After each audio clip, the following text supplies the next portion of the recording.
Bienvenidos, gente de la Nación Libre, ¿cómo están? Yo soy Matías Tabil y hoy quería compartirles un consejo que nos deja la señorita Melanie Klein acerca de crianza, de cómo criar a nuestros hijos, específicamente en relación a cómo beneficiar su desarrollo intelectual. Este es un consejo que deja Melanie Klein en su texto El desarrollo de un niño de 1921, donde ella cuenta cómo le tocó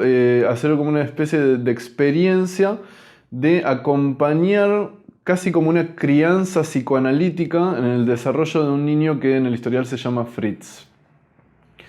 No es exactamente el análisis de este niño, ella aclara que no es que el niño estaba en tratamiento psicoanalítico, porque de hecho no es que él exhibía ningún síntoma neurótico ni nada por el estilo, sino más bien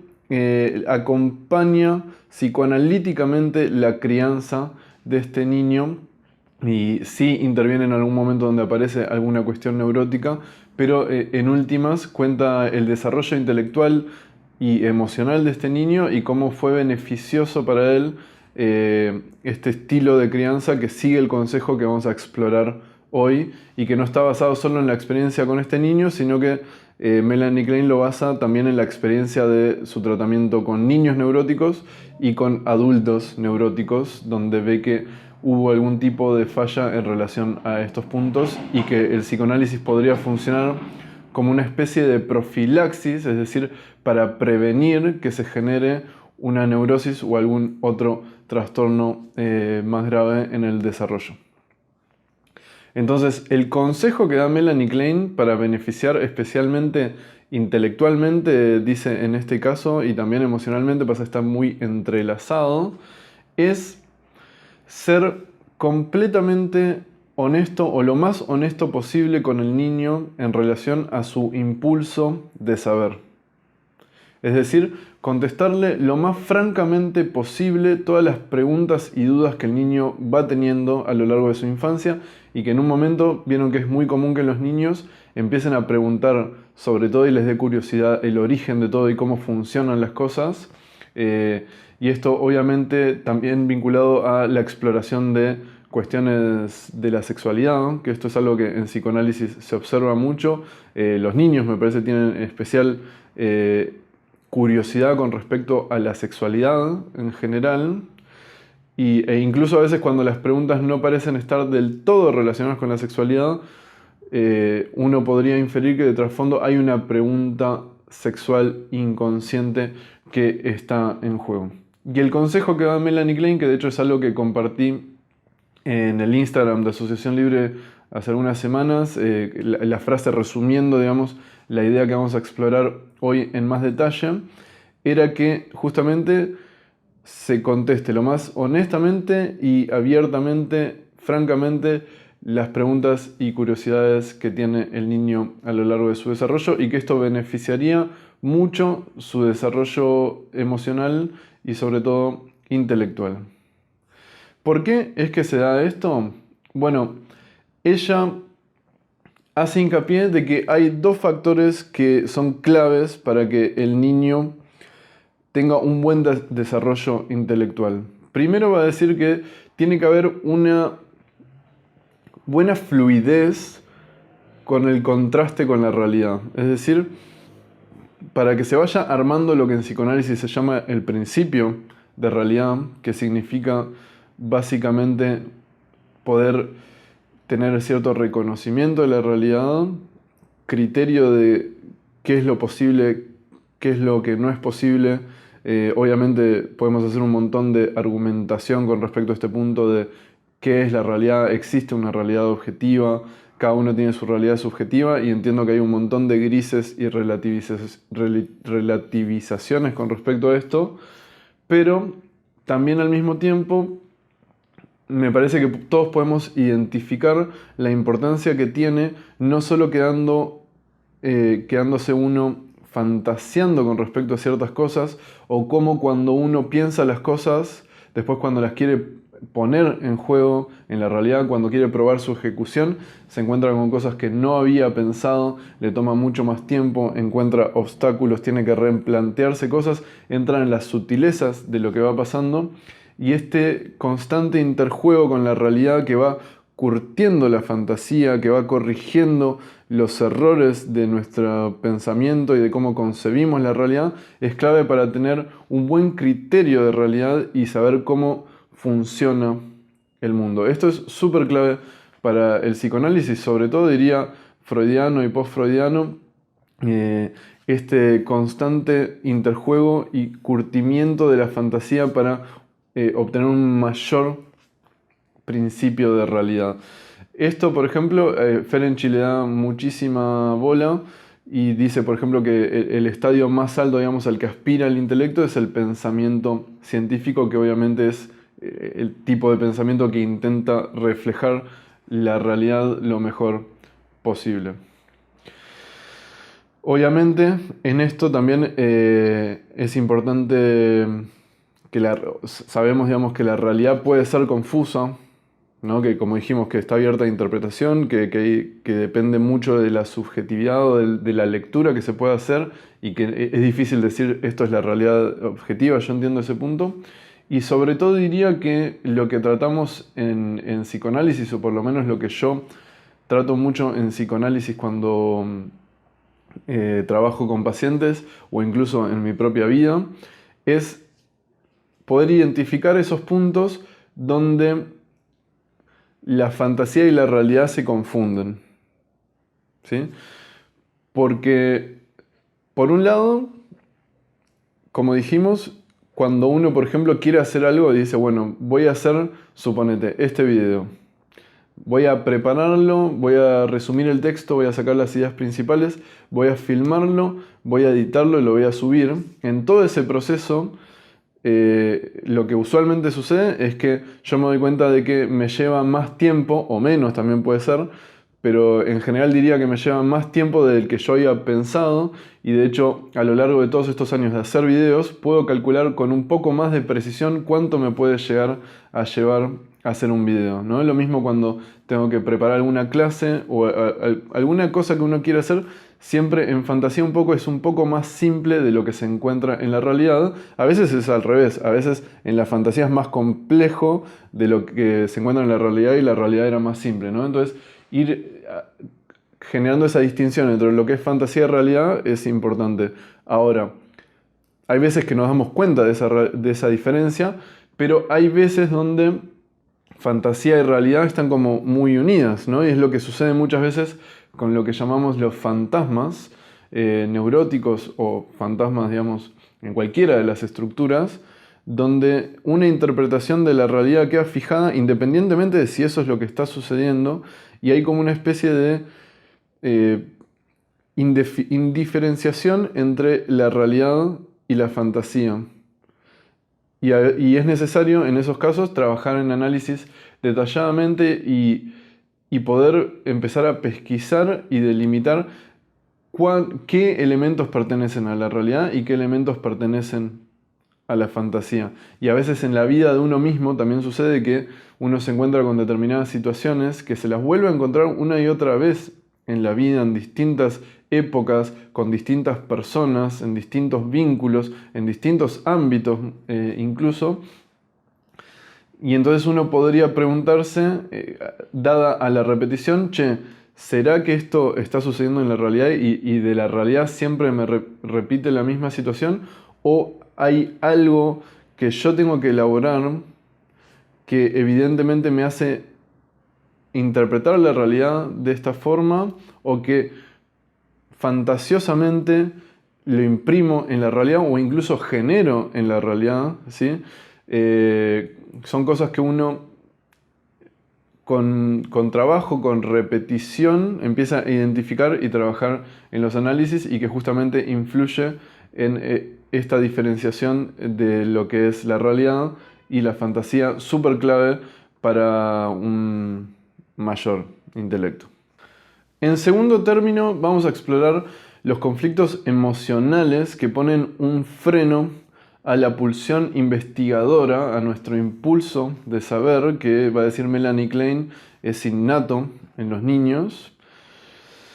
que influyen obviamente en que nosotros querramos averiguar cosas acerca de la realidad objetiva, y entonces bloquean ese constante contraste con la realidad objetiva.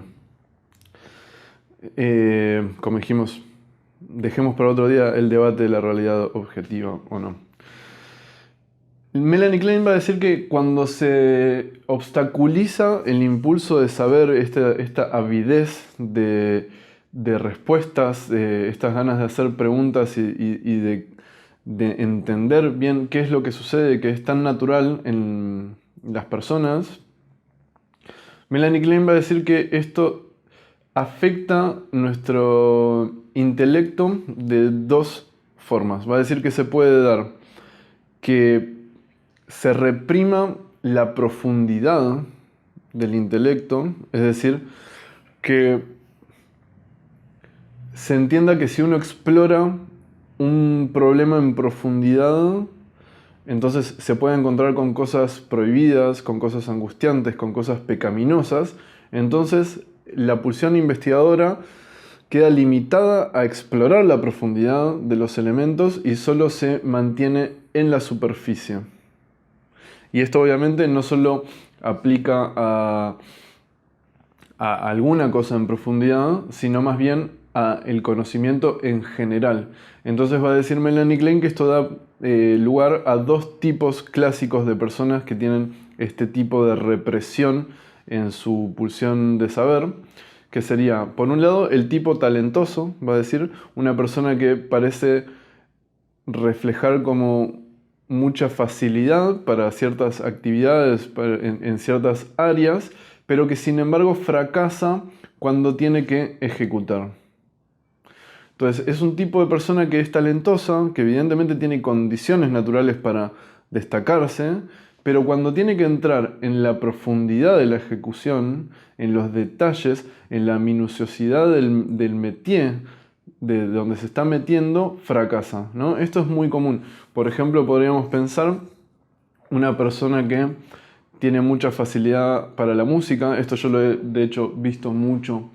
en el ámbito de la música. La mayoría de mis amigos, diría, son músicos. Y he encontrado muchísima gente que es extremadamente talentosa para la música o para las artes en general, pero que sin embargo fallan en la dedicación y cuando tienen que, por ejemplo, meterse en la profundidad de lo que es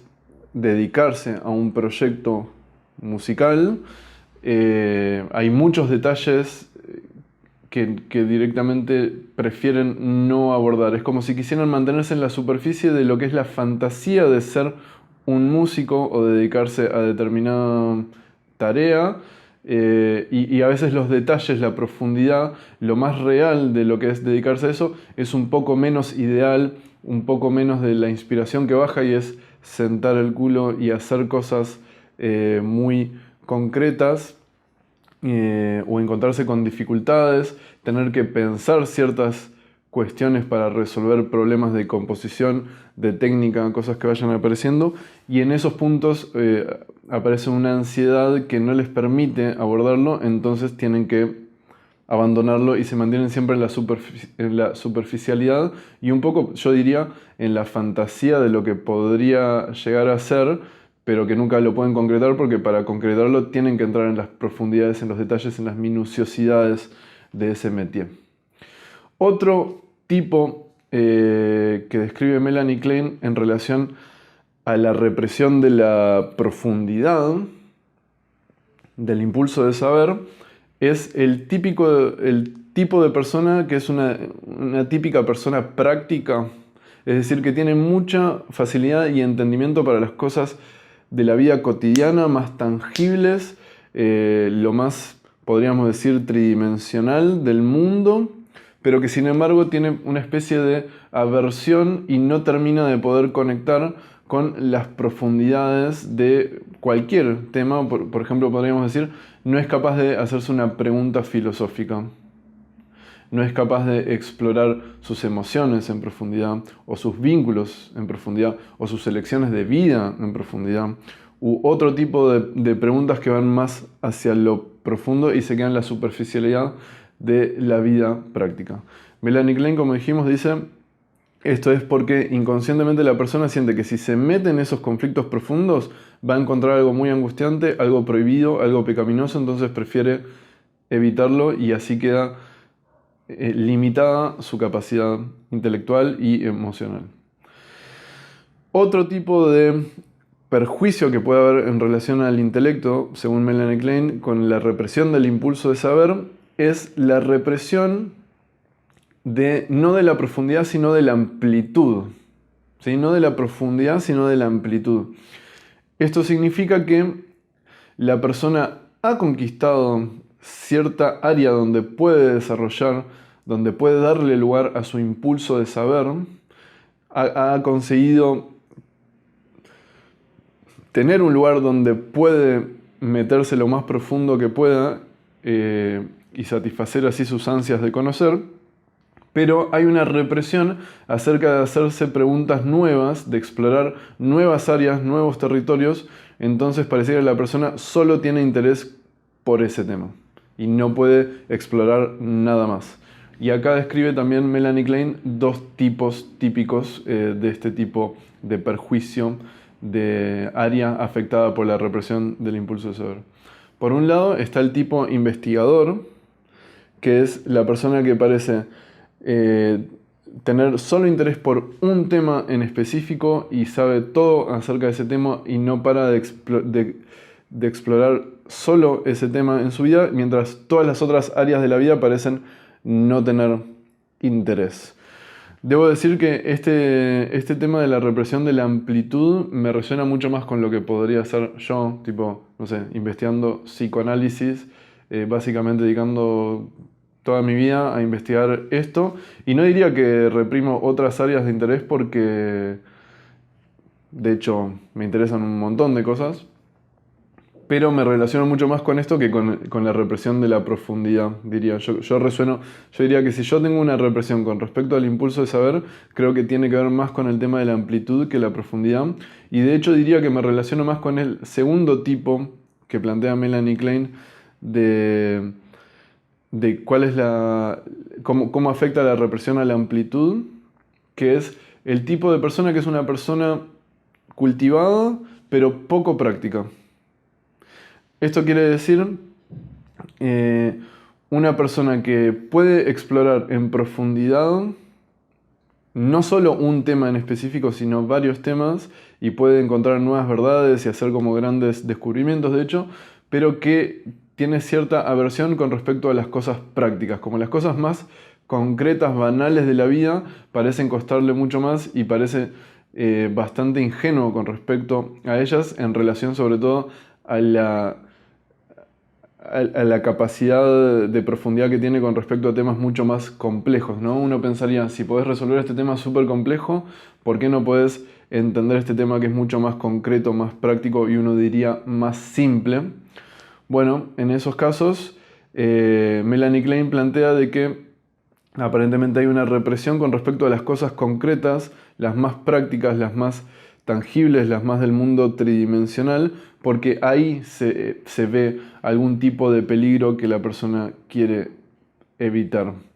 Yo creo que si yo tengo una tendencia, sería más hacia ese punto. Entonces, Melanie Klein está con esta pregunta en mente de por qué hay niños que parecen esperanzadores, que parecen prometer mucho con respecto a su intelecto y que sin embargo a medida que van creciendo quedan rezagados y terminan teniendo como adultos un intelecto medio. Ella responde que con respecto a esto influyen dos cosas. Por un lado, esto que estábamos explorando, que tiene que ver con el repudio y la negación de lo sexual. Esto es importantísimo porque si bien no lo mencionamos explícitamente recién, sino más bien tratamos como hablamos de la represión del impulso a conocer como algo acerca de los intereses en general, lo que Melanie Klein descubre en su análisis y en su tratamiento con niños o con adultos, yo de fe también podría decir que estoy de acuerdo con ella, diría que Freud y Lacan están de acuerdo con ella también, de que lo principal que se ve afectado y que parece tener influencia y efecto sobre el desarrollo del intelecto como para poder contrastar con la realidad y tener un mejor criterio de realidad, son las preguntas acerca de la sexualidad. Ahora vamos a explorar un poco más en detalle de por qué esto pareciera ser así. Yo doy fe de mi experiencia, estoy totalmente de acuerdo. Y diría que tiene que ver porque los temas de la sexualidad justamente permiten una, un curtimiento y un refinamiento, una renuncia, como aceptar ciertas castraciones, podría decir, con respecto a cómo es que uno concibe que es la realidad en un principio a partir de lo que es usualmente el desarrollo del niño y de nuestra estructuración simbólica, podría decir, siguiendo a Lacan en esto. Es decir, las preguntas que suelen importar muchísimo y que de hecho Melanie Klein, digamos, las explora en detalle cuando hace el análisis de este niño Fritz, de cómo lo va acompañando a responder este tipo de preguntas, son, por ejemplo, las preguntas de dónde vienen los niños, acerca de la genitalidad, acerca de las relaciones sexuales entre los padres, acerca de la propia posibilidad de tener relaciones sexuales con los padres, acerca de qué está bien y qué está mal hacer sexualmente, etc. Y este tipo de preguntas, acá vale hacer una aclaración que me parece muy pertinente, que es que uno podría tener la idea, siguiendo con esta idea de Melanie Klein, de que el niño quiere saber sobre esto a toda costa y que es la represión externa de los adultos o de la cultura lo que hace que se terminen dejando de lado estas investigaciones. Sin embargo, lo que describe Melanie Klein, y ella es muy sutil en poder precisar este punto que me parece clave, no es solo la presión externa lo que hace que uno tenga resistencia a explorar estos temas, sino que innatamente también los niños tienen resistencia a explorar estos temas. Es decir, el niño ya presenta ahí una especie de división subjetiva donde por un lado quiere saber, pero por otro lado no quiere saber. Y esto tiene que ver con que estas preguntas son preguntas muy... apuntan a cuestiones estructurales muy finas, ¿no? Por ejemplo, preguntar acerca de dónde vienen los niños, del origen de la vida, digamos, seguro tiene un montón de aspectos a explorar que son súper interesantes, pero uno de los factores también es la función del padre. Es decir, madre y padre tienen relaciones y generan un ser, y por lo tanto introduce la figura del padre como un tercero en la relación con la madre. Acá podemos hacer la relativización, digamos, de puede que lo críe solo un padre, puede que lo críen dos padres, puede que lo críen dos madres, digamos, pero por lo menos en lo que es, vamos a plantearlo como funciones clásicas, como la madre como esa persona más encargada en la crianza del niño.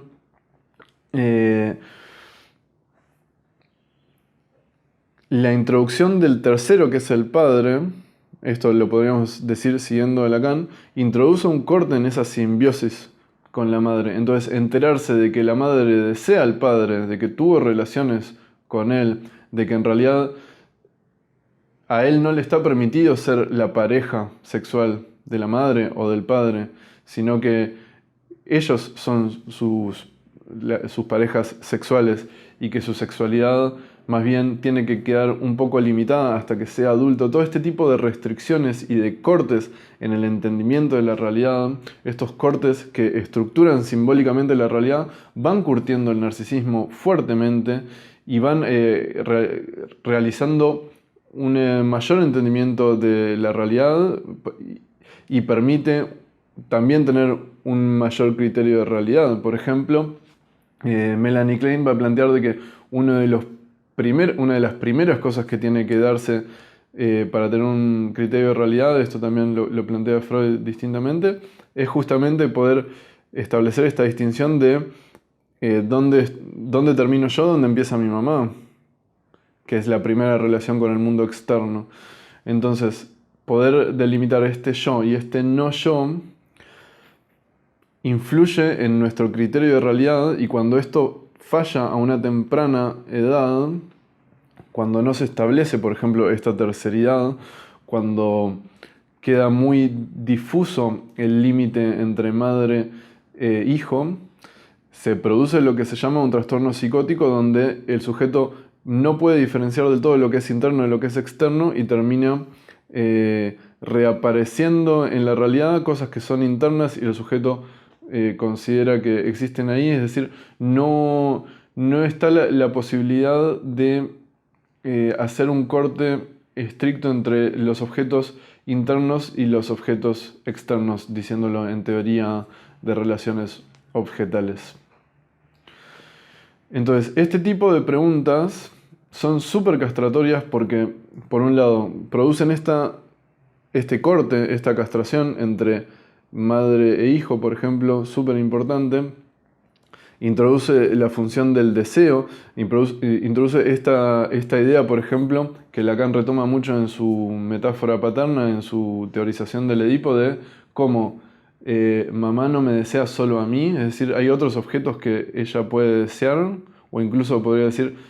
lo que ella desea sexualmente,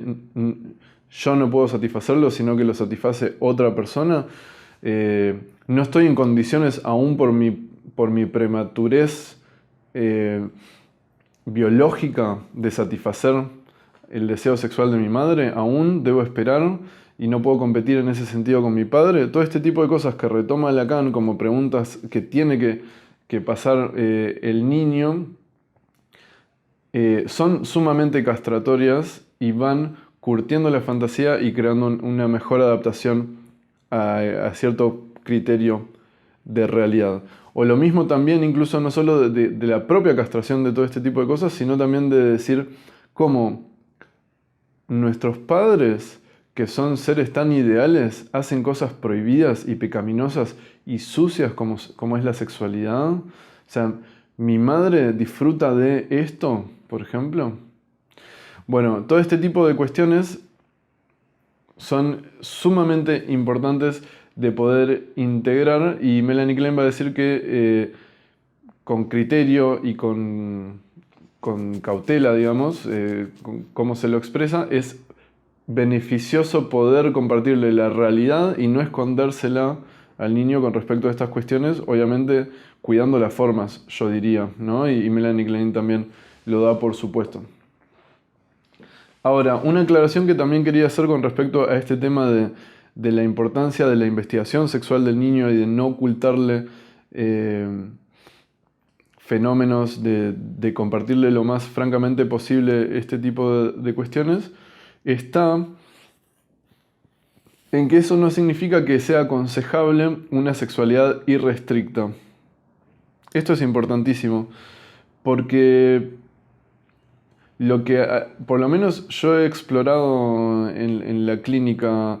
y la teorización psicoanalítica dice lo mismo también, es que es muy importante la limitación y la intimidad con respecto a las personas. O sea, que no haya límites en la sexualidad y que, por ejemplo, el niño pueda hasta cualquier edad aparecer desnudo frente a los padres, o los padres desnudos frente al niño, o dormir juntos, o bañarse juntos, o tipos de conductas que hablan como una especie de sexualidad sin límites. Eso para nada es beneficioso para el desarrollo emocional e intelectual del niño, al contrario, es sumamente perjudicial. Y yo diría porque la intimidad y hacer ese corte de cuál es mi espacio de intimidad versus tu espacio de intimidad es una de las cosas principales que permite diferenciar el yo del no yo y establecer este primer término esencial del criterio de realidad. Si esto falla, de hecho, en los casos de psicosis justamente y trastornos más graves que la neurosis, trastornos fronterizos, en general suele haber experiencias muy tempranas donde estos límites fueron franqueados, donde no fueron establecidos con claridad, y hay como una especie ahí pueden entrar muchos de los abusos sexuales y otras experiencias donde no termina de haber un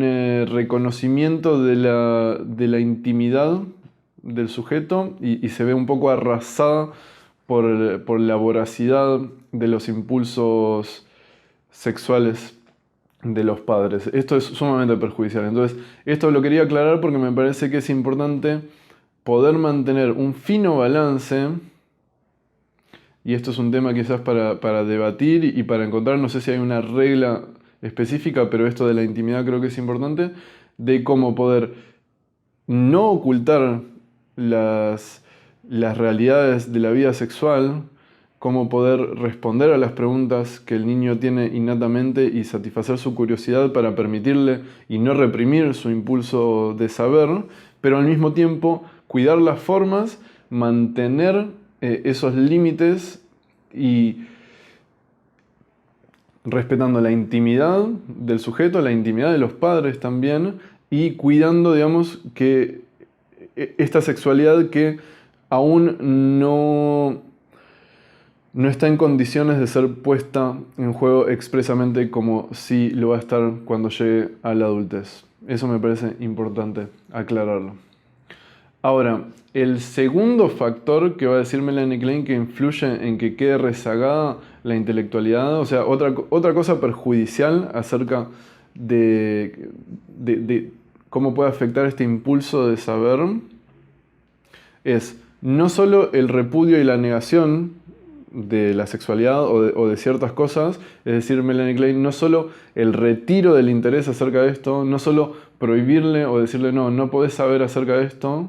¿sí? No solo el retiro de la energía acerca de estos temas, sino también va a decir Melanie Klein, y va a hacer mucho hincapié en que también es perjudicial para el desarrollo intelectual la imposición de ciertas ideas preconcebidas para con el niño. Es decir, no solo frustrarlo en su impulso de saber y decirle retirar la energía de ahí, sino decirle vos tenés que pensar esto, o sea, imponerle ciertas ideas. En específico va a hablar Melanie Klein de la imposición de ciertas creencias ético-morales. Sobre todo ella hace hincapié, porque yo no creo que ella está haciendo hincapié acerca de la creencia acerca, no sé, de transmitirle valores éticos. Yo no entiendo que está hablando de eso. Por lo que yo entendí de su texto, ella plantea que la imposición a la que ella le tiene miedo es a la imposición de ideas supersticiosas, no comprobables, en especial la idea de un Dios omnisciente y omnipotente. ¿Sí? Principalmente lo que a Melanie Klein le parece que puede ser perjudicial para el desarrollo intelectual es imponerle la idea al niño desde el principio de autoridad. Ella va a hacer hincapié en esto de que es una imposición desde un lugar de autoridad donde el niño está un poco indefenso y no puede hacer mucho para oponerse a esta autoridad, porque es prematuro, depende realmente y emocionalmente de los padres, entonces hay tanto poder que se puede influir sobre él que imponerle este tipo de ideas hace que el niño solo pueda rebelarse contra ellas con mucho trabajo y a veces no lo logra nunca, y por eso dice Melanie Klein, por eso también destacamos tanto el coraje de un libre pensador que puede rebelarse contra la autoridad y con lo que se supone que hay que pensar en ese momento de la historia, justamente porque es difícil rebelarse contra el principio de autoridad. Entonces, mientras menos ideas impuestas hay desde el principio de autoridad, mejor. Y sobre todo, dice Melanie Klein, como dijimos, en relación a la idea de una deidad, de un Dios omnipotente, todopoderoso, omnisciente, que todo lo sabe.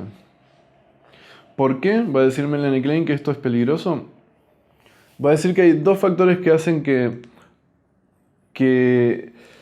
el niño se aferre particularmente a estas ideas, ¿no? O sea, que se las impongan por el principio de autoridad, pero que además el niño tiene una tendencia innata a aferrarse a estas ideas que les imponen porque resuenan con cuestiones innatas propias del humano. ¿Cuáles son? Va a decir Melanie Klein. Por un lado, la necesidad innata de protección parental, podríamos decir. Es decir, este desamparo infantil que uno siente se traduce también en la adultez, y cuando uno no es más niño, aún desea el amparo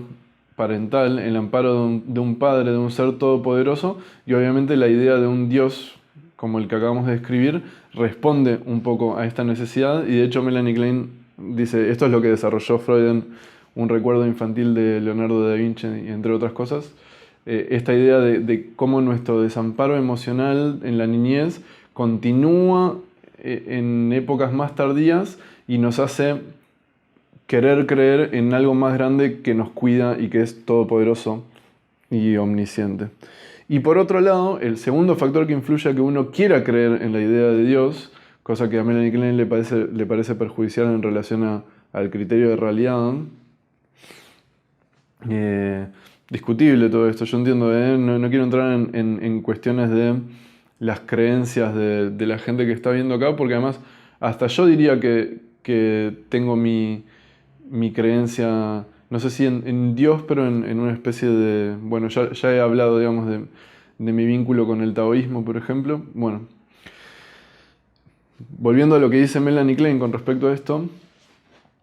no solo lo que hace que el niño quiera aferrarse a la idea de un Dios que lo cuida, que es omnipotente y omnisciente, no solo es el desamparo emocional infantil que continúa en la adultez, sino también el innato sentimiento de omnipotencia. Es decir, la omnipotencia que siente el niño y que va curtiendo en relación a las cosas, cómo va entendiendo que funciona el mundo, cuando se da cuenta de que él no es la madre, de que la madre no lo satisface todo el tiempo, de que no puede obtener lo que quiere en todo momento, de que es frustrado. Digamos, todas estas cuestiones que frustran y que van curtiendo el sentimiento de omnipotencia, son beneficiosas para el intelecto, y que la tendencia que obviamente satisface nuestro narcisismo de querer creer que somos omnipotentes encuentra un refuerzo en la idea de Dios.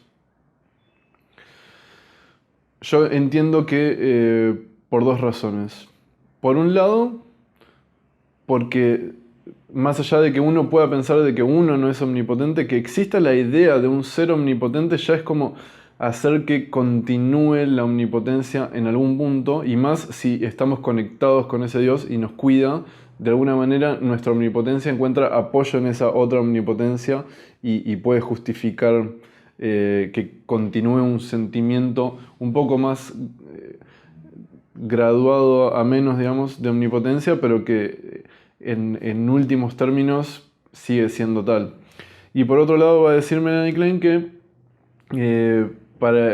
con respecto a este punto es súper importante el complejo paterno, que va a decir que es la primera frustración seria del niño con respecto al tema de la omnipotencia. Es decir, que incluso aquel que él pensaba que era el ser omnipotente, el que tenía el poder, que no lo tiene, eso termina de barrar el sentimiento de omnipotencia y trae, digamos, dolor, obviamente, pero también un mayor apego a la realidad objetiva. Acá yo me quedé pensando cuando leía esto de Melanie Klein, ¿por qué solo es el complejo paterno el que dice que influye en esto? Porque yo pensaría que el complejo materno también, porque es el primer ser que uno pensaría que es omnipotente y perfecto, y yo creo que también influye, pero quizás es verdad de que una vez de que se asume de que la madre tiene sus fallas, se vuelve a poner esa esperanza en el padre, y en esto yo creo que ayuda a esta transferencia, digamos, de la esperanza de omnipotencia, un poco lo que podríamos llamar patriarcado, o esta cultura donde el hombre pareciera ser el que tiene el poder, que hace que, ok, la madre no es, bueno, pero debe haber alguien que sea el pija, ¿no? Y que puede ser el padre o puede ser alguna otra figura que hace las veces de padre, que puede no ser el padre concreto, pero digamos el complejo parental, vamos a decir paterno, ¿no? De hecho, hace poco pasó una experiencia en análisis justamente con respecto a esto, donde una paciente justamente pudo ver algo de los pecados del padre que no estaban siendo admitidos en la lectura que hacía acerca de su historia, y cuando pudo verlos produjo un efecto de desidealizarlo al padre, verlo como un ser imperfecto, y al mismo tiempo esto produjo un efecto de desidealización de ella misma también y de su propia función de madre, como también ella, supongo, exigiéndose un poco menos de perfección en su rol de madre. Esto todo a nivel inconsciente, no es algo que se propuso, sino un efecto que sucedió, y que ella lo describía de esta forma, como que ella siempre había sentido que era la hija de Don Vergas. Ella es una paciente mexicana y aparentemente, por lo que entendí que me contó, en México esto significa como ser la hija de el pija, ¿no? Podríamos decir acá en Argentina, ¿no? Como de quien tiene el falo, y obviamente ese sentido de poder y de omnipotencia que aún estaba depositado en el padre se transfería también a su propio sentido de omnipotencia y terminaba influyendo también su lugar como madre. Y bueno, tocado este complejo paterno, el sentimiento de omnipotencia de ambos, o la creencia en un ser omnipotente, se vio castrada, podríamos decir, y trajo efectos beneficiosos en su análisis. Entonces, como dijimos, para finalizar, Melanie Klein dice: es importante